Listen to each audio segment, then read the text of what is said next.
He had spent 20 years behind bars, haunted by what he did and by what he saw in his dreams.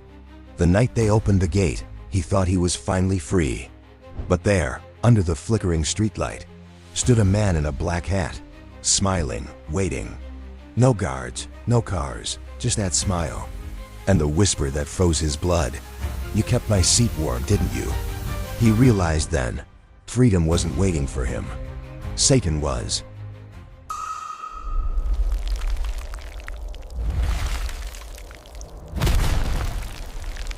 It was 6:47 in the morning when Daniel Mercer stepped out of Ironvale State Prison. The air was cold enough to sting his lungs. He hadn't tasted real air in 14 years. Behind him, the steel door clanged shut, that hollow, final sound that tells you no one is coming back for you. He stood still for a long time, holding the small plastic bag that contained everything he owned, one Bible, a pair of shoes, and a folded letter that smelled faintly of mildew. The sky was pale gray. The highway beyond the gate was empty except for a single figure leaning against the fence. The man wore a long black coat and a gray hat, the kind people used to wear when photographs were still black and white. His shoes were polished, too clean for the dirt road. "Morning, Daniel," the man said. His voice was quiet, but it carried across the air like a whisper pressed against Daniel's ear. Daniel froze. "Do I know you?" The man smiled. It wasn't friendly. It was patient. "You prayed last night, didn't you? Asked if God forgave you." Daniel's throat tightened. He hadn't told anyone about that. Not the guards. Not the chaplain. The man tilted his head almost tenderly. He didn't answer, did he? A faint smell drifted through the wind, sulfur, and something sweet underneath, like expensive perfume. Daniel took a step back.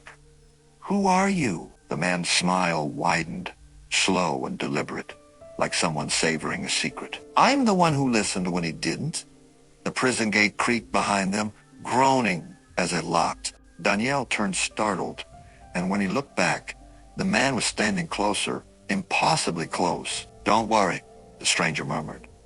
"You've paid your debt. Society's clean. But sin doesn't leave with you." The air turned colder. Daniel could see his breath. The man's breath did not show. Daniel dropped his bag and stumbled backward. "I don't know what you want." "I want nothing," the man said softly. "You already gave it to me." Something clicked. Faint, metallic. The sound came from the man's hand. He was turning a silver lighter, rolling it open and shut. Click, click. Each time a spark flashed and died before catching flame. "Where are you going, Daniel?" Daniel didn't answer.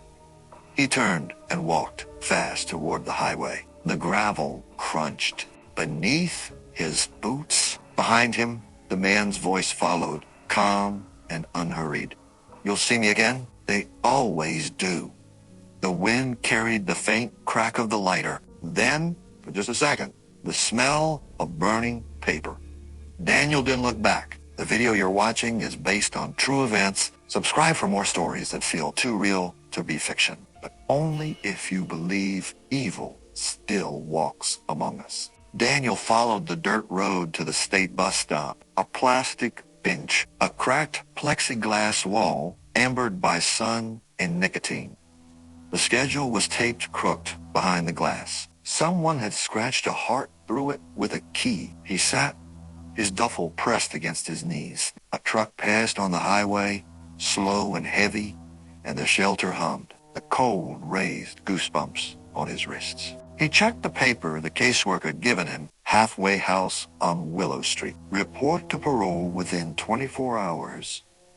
No bars, no weapons, no contact with the Mercer family. He folded the paper and slid it back into the Bible.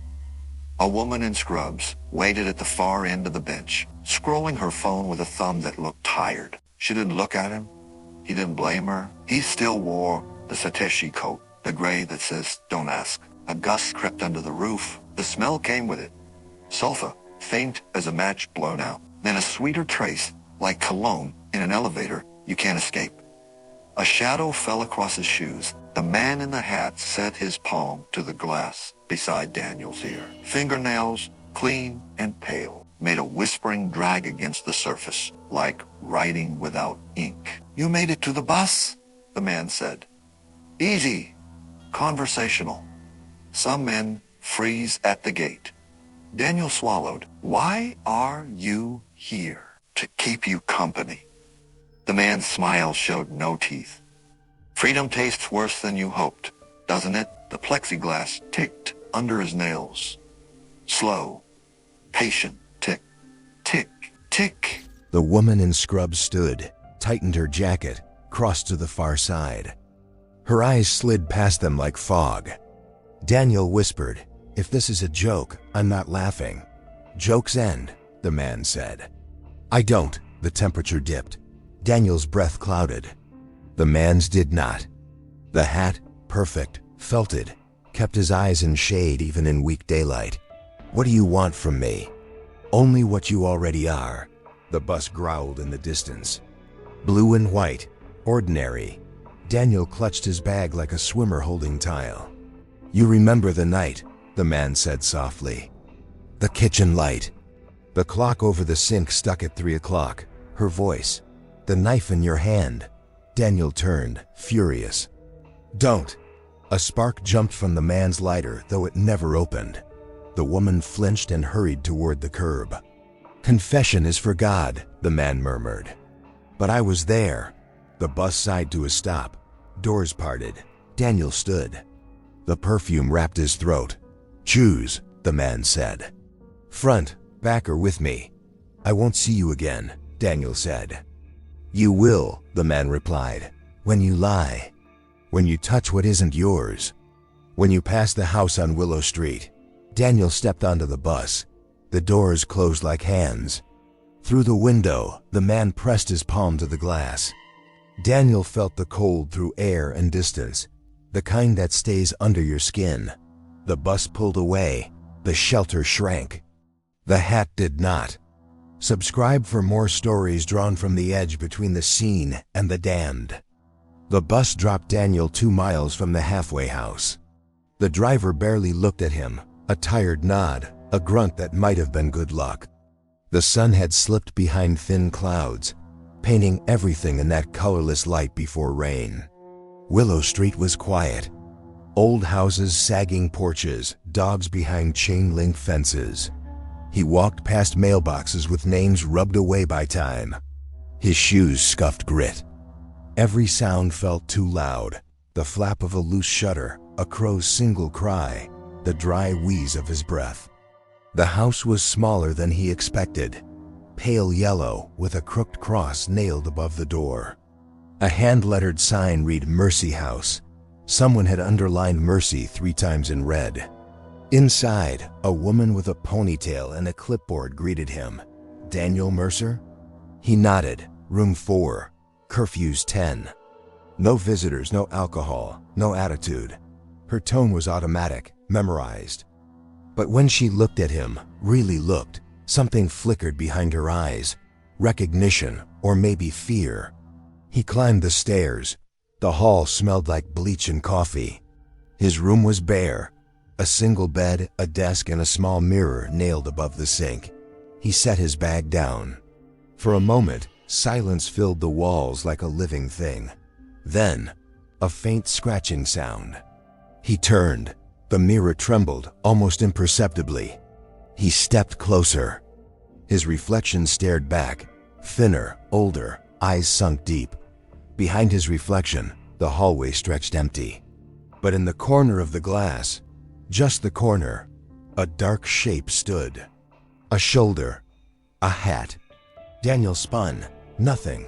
He touched the mirror. Cold. Too cold. The scratching stopped. From somewhere below came the slow ticking of a clock. He sat on the bed, elbows on knees. He told himself it was memory, trauma, guilt, that the devil he saw was in his head, not in the hallway. A knock startled him. He opened the door to see one of the residents, a pale man in a hoodie, maybe 25. "You the new guy?" Daniel nodded. "Word of advice. the man said quietly. "Don't look in the mirror after midnight." The thing inside looks back. He smirked and walked away, leaving a faint smell of cigarettes and something burnt. Daniel closed the door, leaned against it, heartbeat hammering. He looked once more at the mirror. The surface was still, but a small fog print, shaped like a fingertip, lingered on the inside of the glass. And then, softly, impossibly, the whisper, "Welcome home." If this story reached under your skin, stay, subscribe. Some truths aren't fiction at all. Rain began after midnight. Daniel lay awake, watching shadows tremble on the ceiling from the streetlight outside. The rain tapped against the window in erratic rhythms, like knuckles, not drops. He tried to pray. The words came out dry and mechanical. "Forgive me. Make me clean. Make me forget." But the silence after each word was heavier than the one before. At 3 a.m., the ticking started again. Slow, deliberate. It wasn't a clock. Mercy House didn't have clocks in the rooms. He sat up listening. The sound came from the mirror. Tick, tick, tick, like fingernails on glass. Daniel whispered, "Not again." The air had changed, colder, denser. Each breath scraped like ice through his chest. The reflection shimmered faintly. A figure appeared behind him, hat, coat, still as a photograph. Daniel spun around, empty room. Turned back, the figure closer now, the brim of the hat almost brushing his ear in the glass. He lunged forward and ripped the mirror off the wall. It hit the floor, shattering into a dozen shards. The room went dark, every light, even the hallway bulb, extinguished in one blink. From the fragments came a voice. Calm. Steady. "You shouldn't break what shows the truth." Daniel staggered back, heart in his throat. "Leave me alone." A pause, then the faint scratch of movement, like something crawling across the shards. "Daniel," the voice whispered, "you've already invited me." A door slammed downstairs. Heavy boots echoed on the staircase. The manager calling, "Who's up? What's going on?" Daniel dropped to his knees, pushing the shards under the bed. By the time the light flickered back on, the smell of sulfur had thinned to the ghost of perfume. The door opened. The manager frowned. "You all right?" "Yeah," he lied. "Bad dream." She looked at the wall, the missing mirror, then at him. Her expression softened.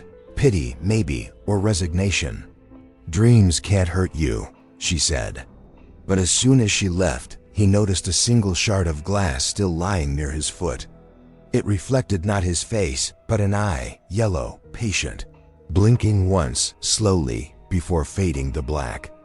Daniel threw it out the window, but he could still feel it watching. You're not alone in the dark. Subscribe, if you dare to see what waits between waking and damnation. Morning light seeped through the blinds, pale and dusty. Daniel hadn't slept. His hands trembled when he poured the instant coffee, spilling brown water onto the table.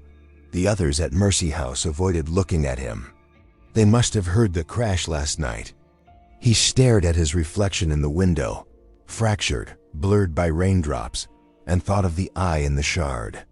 The yellow one that blinked.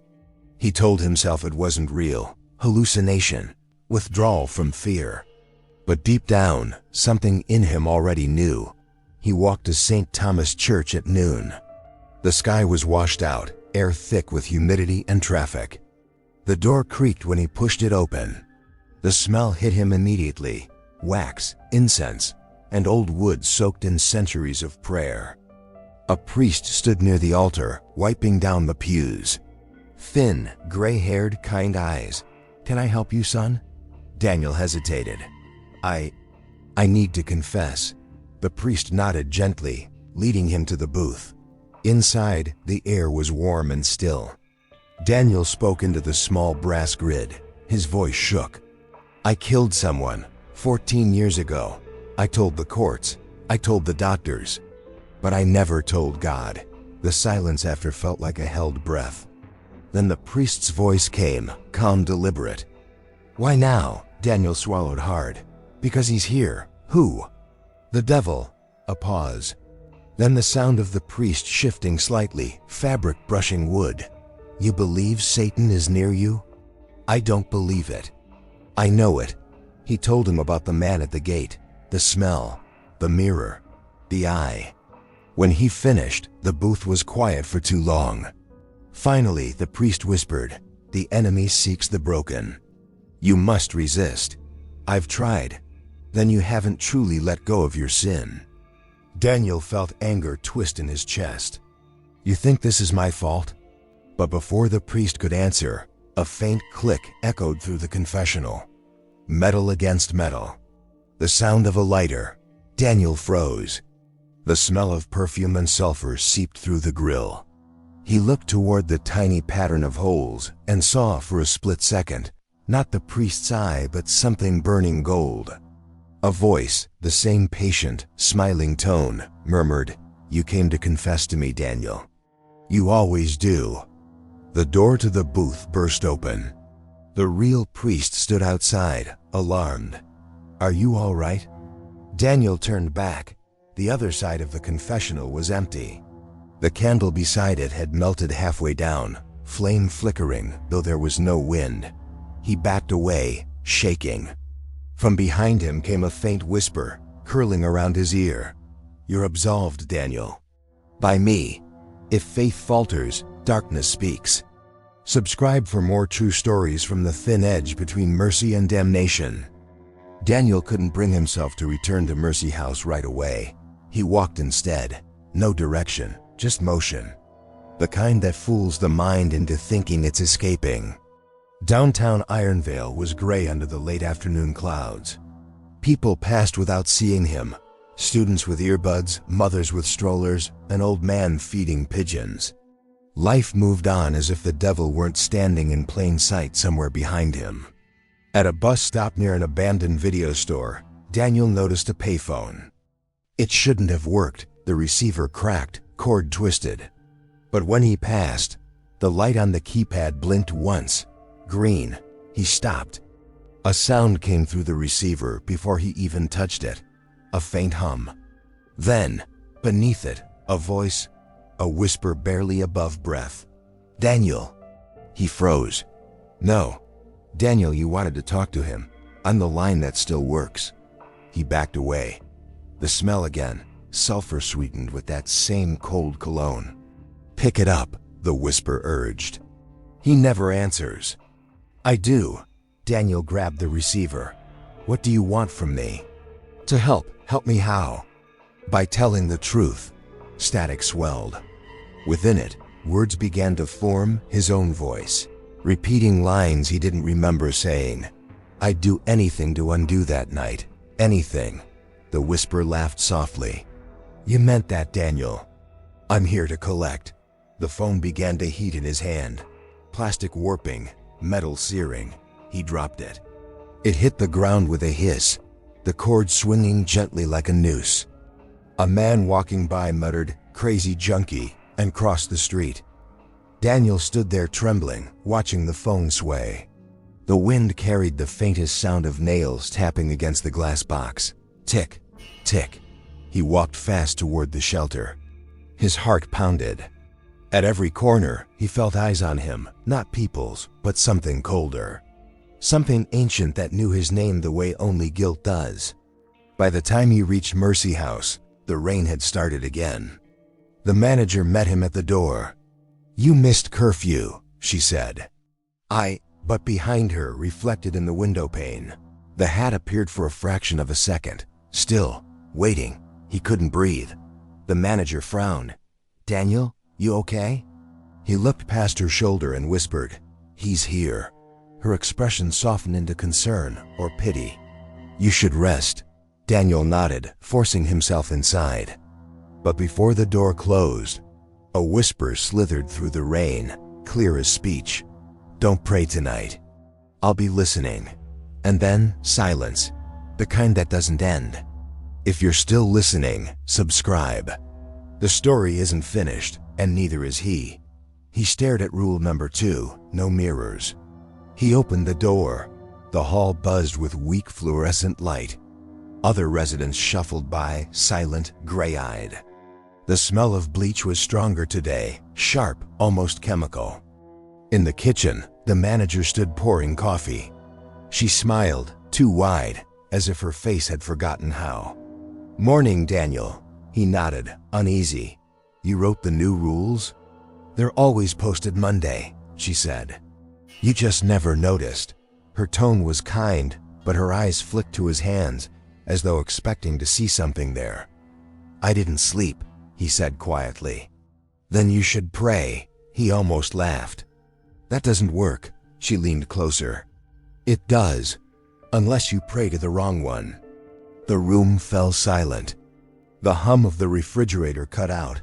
The clock on the wall, 9:14, froze. No second hand moved. Daniel's voice cracked. "What did you just say?" The manager blinked, her expression blank again. "You okay, Mr. Mercer?" The clock ticked once, then resumed its slow movement. The moment vanished, but the air hadn't warmed. He turned away, stomach knotted, and left for his mandatory counseling appointment across town. As he passed through the foyer, something caught his eye. The cross above the front door was turned upside down. He reached to straighten it. The wood burned his fingers. Not blistering, just a sting, as if it rejected him. He stepped outside, shaking, and glanced back through the window. The cross now hung upright again. The reflection in the glass showed the hall behind him, and in that reflection, halfway up the stairs, stood the man in the hat. Still, watching.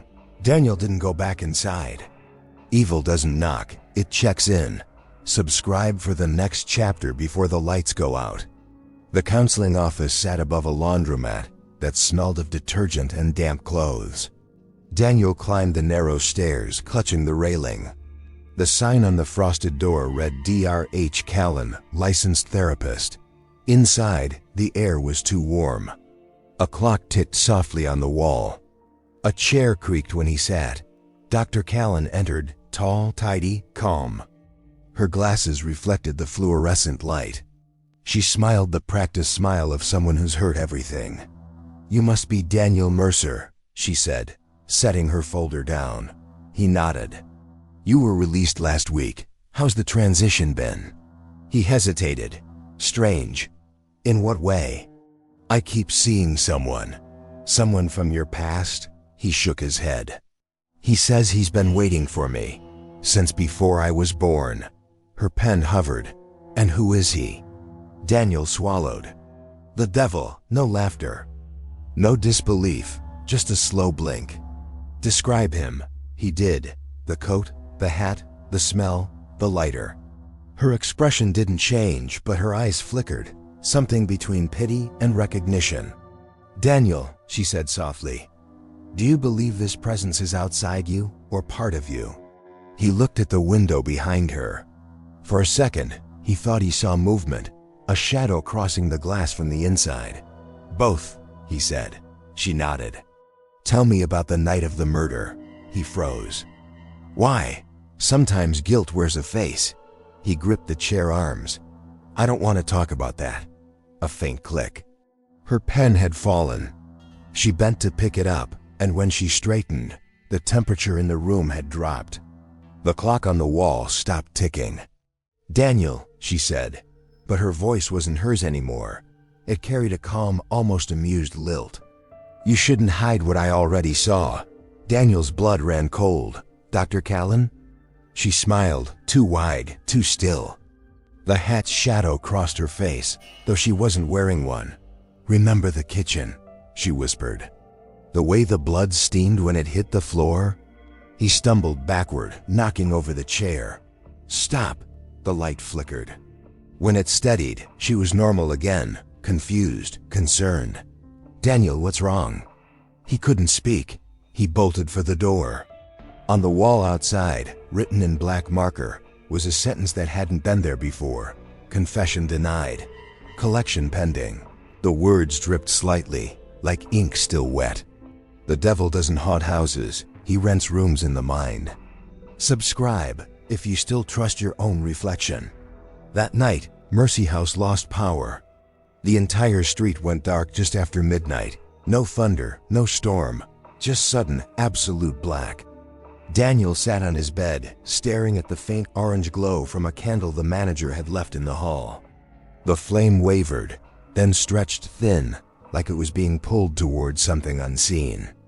He heard footsteps above him, slow, deliberate, pacing the attic. But there was no attic in Mercy House. He'd checked the blueprints on his second day. Still, the boards creaked in rhythm with the ticking that had haunted him since the first night. Tick, tick. He pressed his palms over his ears, but the sound grew louder, moving closer, descending the ceiling into his chest. A whisper followed, a man's voice, low and patient. "You shouldn't run from what's yours, Daniel." He looked toward the door. The candle's light shifted. A shadow appeared beneath it.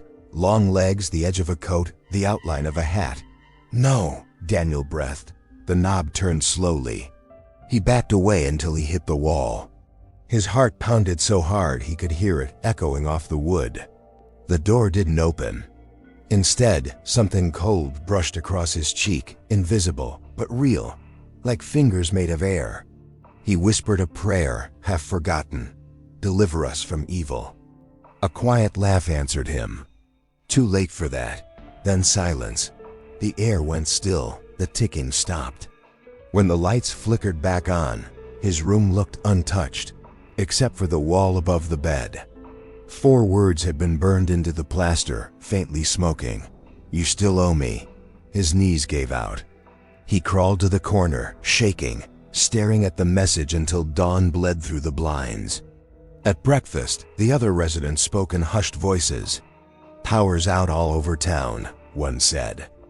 "Transformer fire," said another. Daniel said nothing. He just watched the window.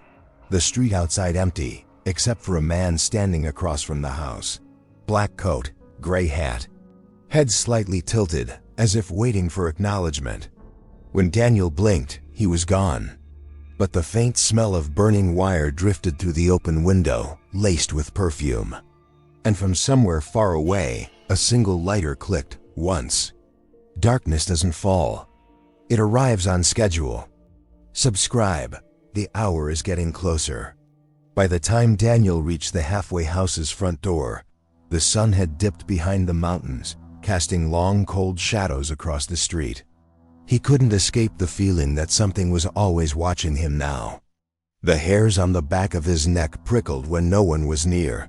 The stillness of the house at night seemed louder, and his own footsteps echoed unnervingly. He passed through the living room. A few residents sat on the couch, their eyes fixed on the TV, but Daniel didn't see them.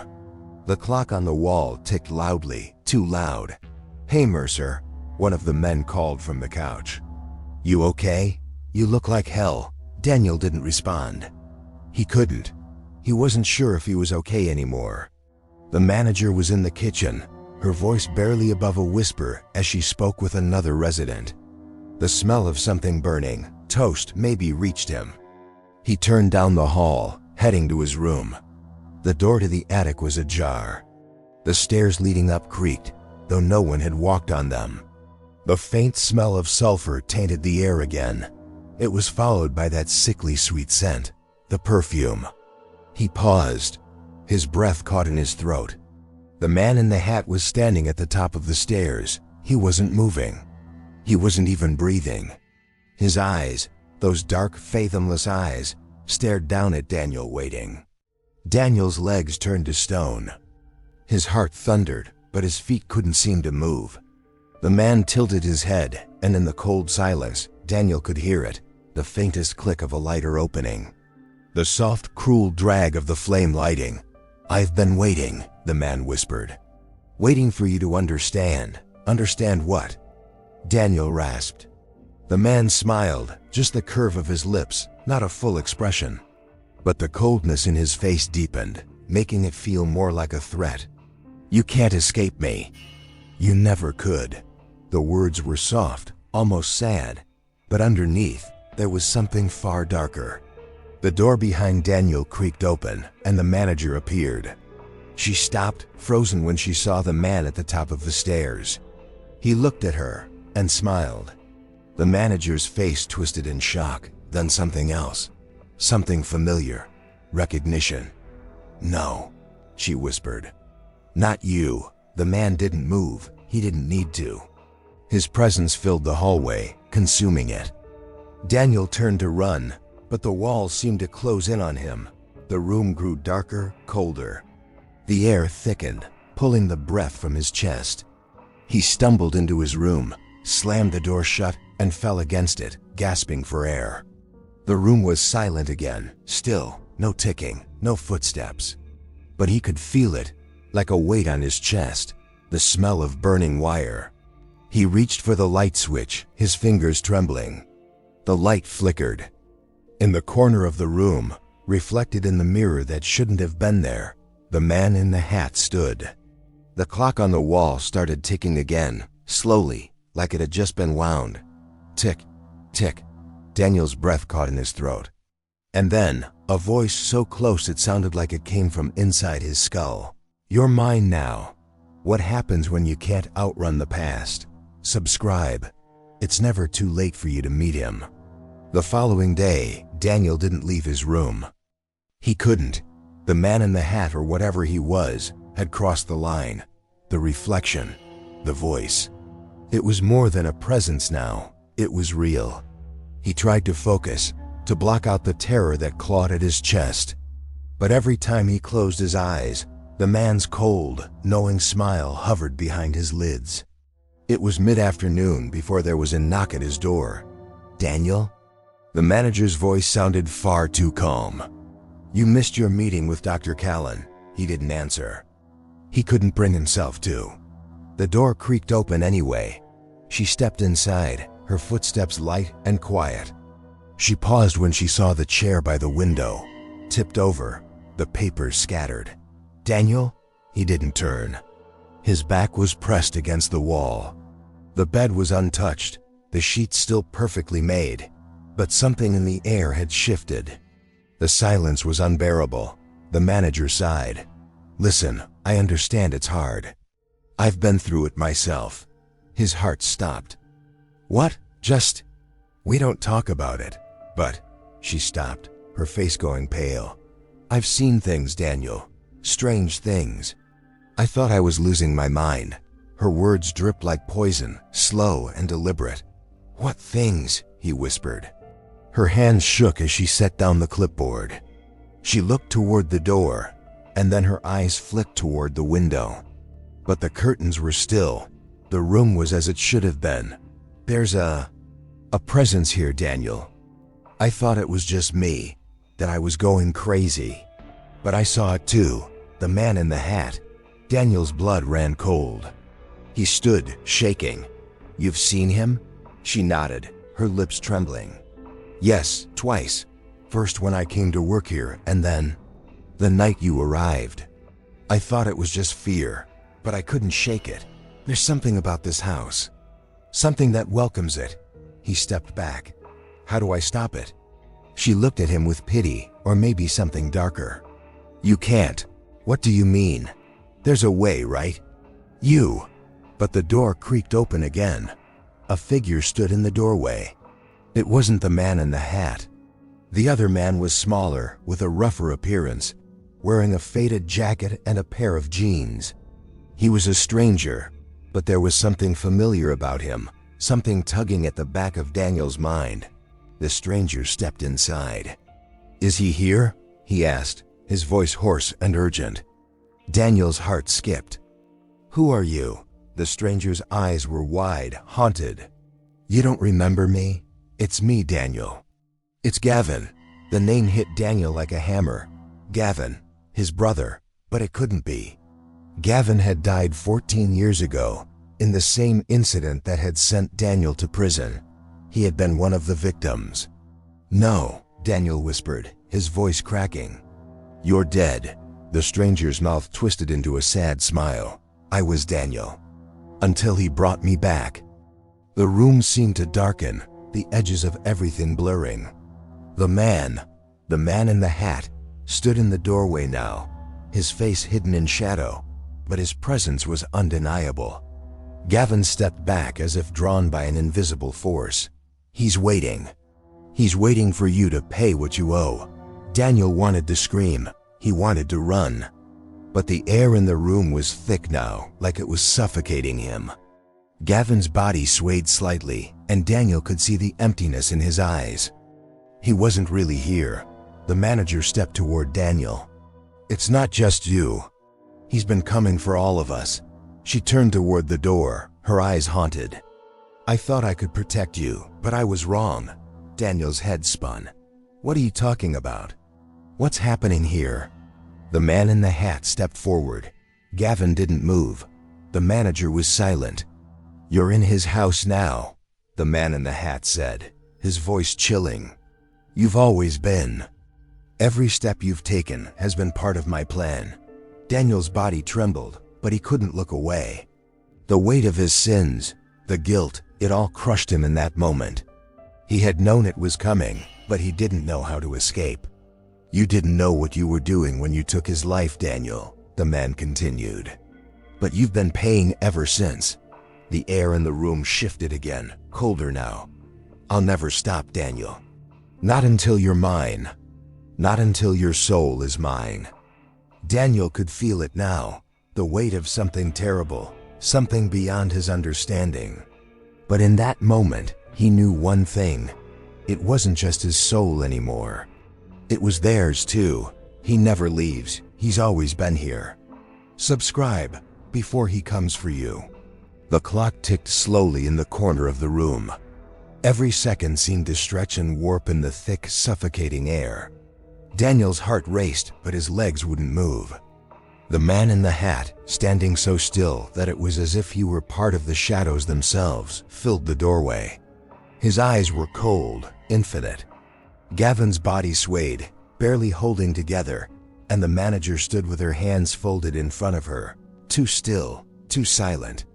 It wasn't until the man in the hat spoke again that Daniel realized what was happening. "You're already mine, Daniel." The voice was a whisper, but it echoed through the room. The words drilled into his skull. "I've marked you. Every step, every breath you've taken has led you here. Do you feel it? The weight?" The man took a slow, deliberate step forward, his shoes clicking against the wooden floor. The air around him grew colder, heavier, as if the room itself was closing in on him. "Stop," Daniel gasped. His throat was tight, the words barely coming out. "Please, I didn't mean it. I didn't want to." "I know," the man interrupted, his smile cruel and knowing. "But that's the beauty of it, Daniel. You never needed to mean it. Sin doesn't care about intent." Daniel staggered backward, pressing his hand against the wall. His mind raced, trying to make sense of what was happening. He wasn't sure if he was even breathing anymore, the coldness in the room suffocating him. Gavin's hollow eyes locked onto Daniel. "It's too late. You can't escape the mark." Daniel turned his head sharply, his body tense. The room's temperature dropped again, sharper this time. He felt it seep into his skin, a physical cold that bit through the fabric of his clothes. The man in the hat stepped closer. Daniel could smell it now, sulfur and perfume, blending together in a nauseating haze. He had no idea what this man wanted from him. He had no idea how to fight this. The man reached out, his hand slow but purposeful. When he touched Daniel's shoulder, it felt like fire, like a brand pressing into his skin. Daniel screamed, but the sound came out in a choked gasp, his breath seizing. And then, he saw it. A symbol, burned into his skin, glowing faintly. A dark, twisted mark that had appeared under his shirt. It looked like an ancient sigil, something he had seen in a book, a symbol of damnation, a mark of ownership. "No!"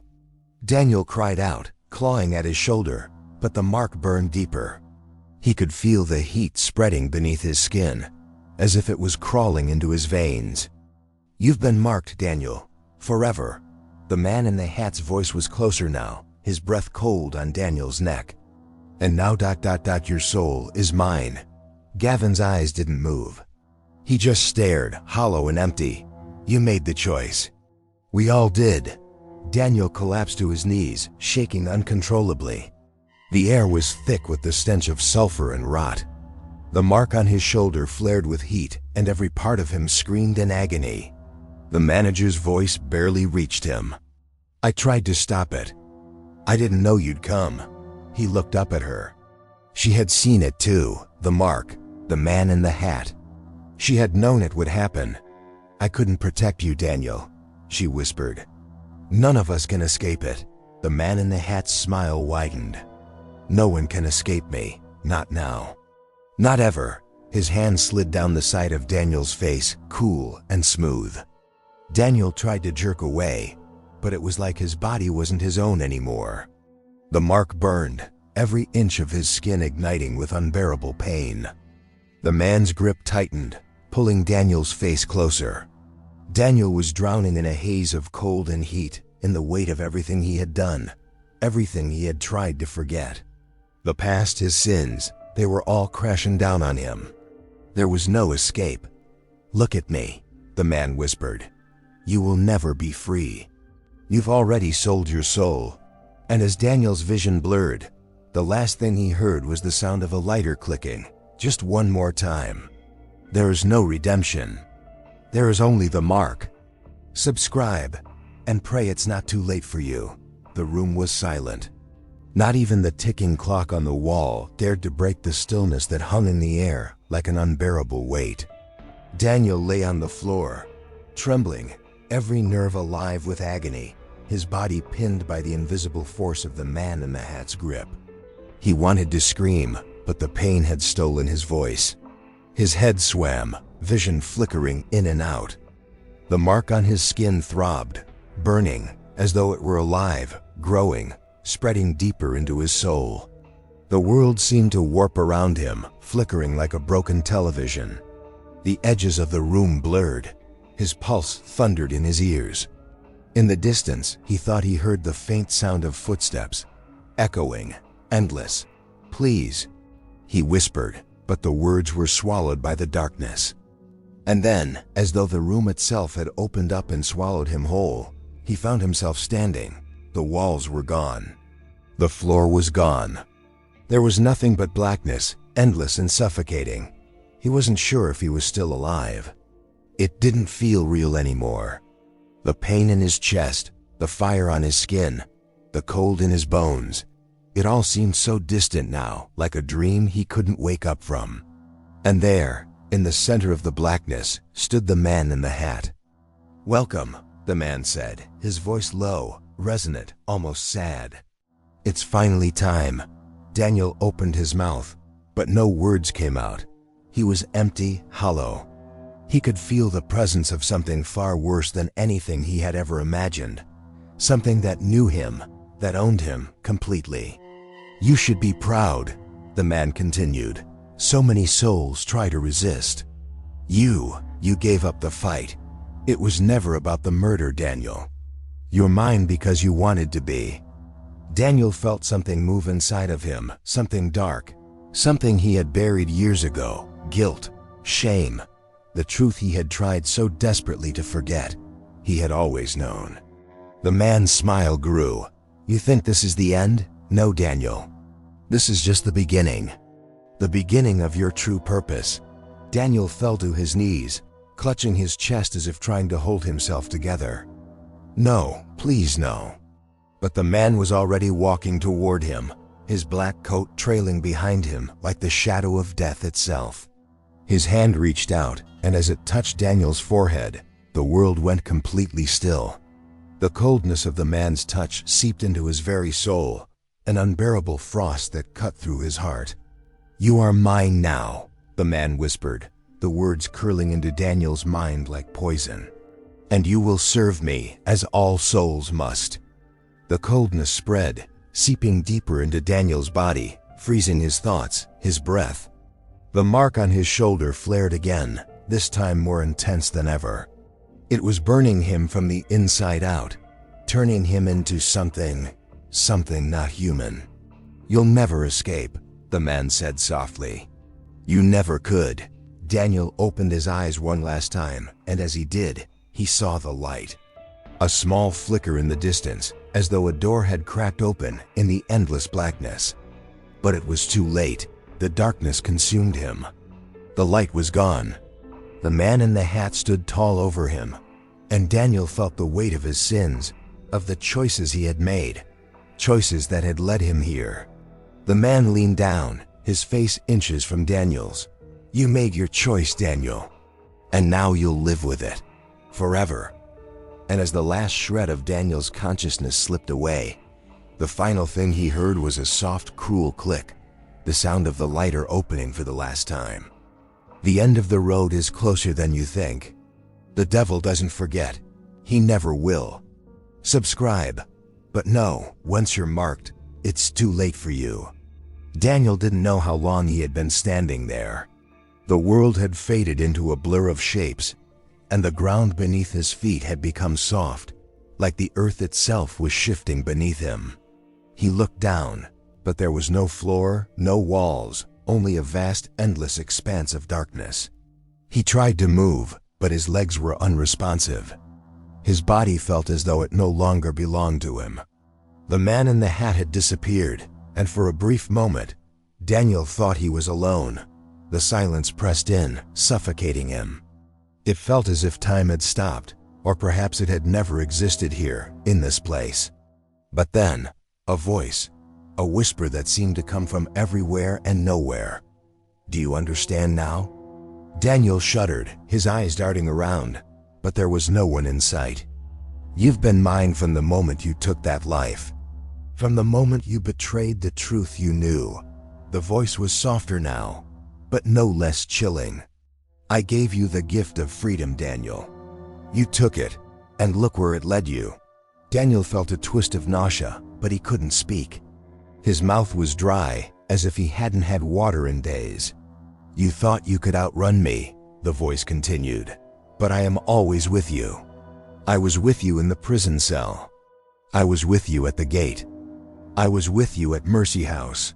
A cold gust of wind whipped through the empty expanse, bringing with it a scent, sulfur, mixed with something sweet, something familiar. The smell of perfume, the smell that had haunted him from the very beginning. And then, out of the darkness, the man in the hat reappeared. He stood there, just out of reach, watching Daniel with those cold, infinite eyes. His smile was thin, cruel. "Do you know what your greatest sin is, Daniel?" The man asked, his voice steady. "It's not murder. It's not betrayal. It's not the things you've done." Daniel's heart pounded. He couldn't breathe. His lungs felt like they were filled with ice. "It's the lie you've been telling yourself," the man continued. "The lie that you can fix what's broken, that you can run, that you can atone." Daniel's legs trembled beneath him. The truth of the words struck him like a hammer. He had been running his whole life, running from the guilt, from the darkness that followed him. And now here he was, standing at the very edge of his soul, unable to escape. "You can't fix this, Daniel. You never could." The man's voice dropped, almost tender. "You're mine, and you always will be." Daniel's knees buckled. He fell to the ground, his body racked with the weight of the man's words. The mark on his shoulder burned, hotter now, as if it were tearing through his very soul. He clutched at it, but it only grew worse. He screamed, but the sound was swallowed by the darkness. "Enough," Daniel whispered, though the word felt foreign, a plea more than anything else. I can't take it anymore." The man in the hat took a step forward, his face now hovering just inches from Daniel's. His cold breath washed over him. "It's too late for that," the man said softly, almost sympathetically. "You're already lost." The coldness intensified. Daniel gasped, the air thick with the weight of what he had become. He felt the burn in his chest, the unbearable heat spreading from the mark, taking over every part of him. "Please," he begged, though he knew it wouldn't matter. "Please, I just want to be free." The man's smile widened. "You are free, Daniel. You're free from the burden of redemption. You've made your choice. You always knew what it would cost." And then, with a final, slow exhale, the man in the hat raised his hand. The space around Daniel seemed to distort, bending into a swirl of black, as if the very fabric of reality was unraveling. Daniel's body spasmed.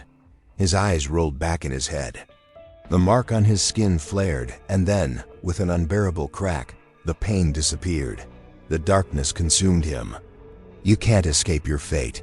Not from him, not from your sins. Subscribe, but remember, you can't outrun what's inside you. The silence in the room was deafening. Daniel lay on the cold, unforgiving floor, his body motionless. His heart had stopped, or had it? Time itself seemed to stretch beyond any sense of reality, and all Daniel could feel was the emptiness pressing down on him like a weight, slowly suffocating him from within. He was no longer sure if he was alive, or if he was dead. There was no distinction now, only the vast nothingness that surrounded him. But then, through the darkness, a sound reached him, distant at first, then growing louder, the faintest click. It was the lighter. Daniel's eyes flickered open. He couldn't remember how long he had been unconscious, but the taste of sulfur still lingered in the back of his throat. He turned his head slowly, his limbs heavy as though weighed down by chains. The man in the hat was standing before him, the same cold, malevolent presence that had haunted him from the moment he left prison. He loomed over Daniel like a shadow, his eyes filled with a knowing, silent hunger. "You're still here, Daniel," the man said softly, almost tenderly. "You've always been mine, and now you'll know what it's like to live with that truth." Daniel tried to speak, but his voice failed him, swallowed by the thick, choking silence that filled the space. His mouth felt dry, cracked, as though he hadn't spoken in years. The man bent down, his cold hand brushing Daniel's cheek. "You could have chosen differently," he whispered. "But you never did. And now you belong to me. Forever." Daniel couldn't move. The weight of his guilt, his sins, was unbearable. Every mistake, every lie, every sin he had committed was a chain wrapped around his soul. And now, in this place between life and death, there was no escape. "You wanted redemption," the man continued, his voice growing softer, almost mocking. "You thought you could atone. But redemption is for those who are worthy. You were never worthy." A cold gust of wind blew through the space, and Daniel shivered. The smell of sulfur mixed with perfume grew stronger, suffocating him. The man in the hat raised his hand, and Daniel's body involuntarily jerked as if pulled by an invisible force. He was helpless, unable to resist. The mark on his shoulder flared again, burning with an intensity that made him want to scream, but no sound came. The man's smile was all-knowing. "This is your eternity now, Daniel. You wanted freedom, but you got something far worse. Your mind to command. You always have been." Daniel closed his eyes, tears streaming down his face. But the tears didn't matter. Nothing mattered anymore. The man stood tall above him, watching as Daniel trembled in his grip. There was no pity in his eyes, only cold amusement. "You'll never leave this place," the man whispered. "I'll keep you, and you will serve me. For all eternity." And as Daniel's body went limp, his breath finally leaving him, he felt the final weight of the truth settle in his soul. The man in the hat had won. Daniel Mercer was gone. His soul had been claimed. You can't outrun your fate. You can't escape the devil. You can only pray that he never comes for you.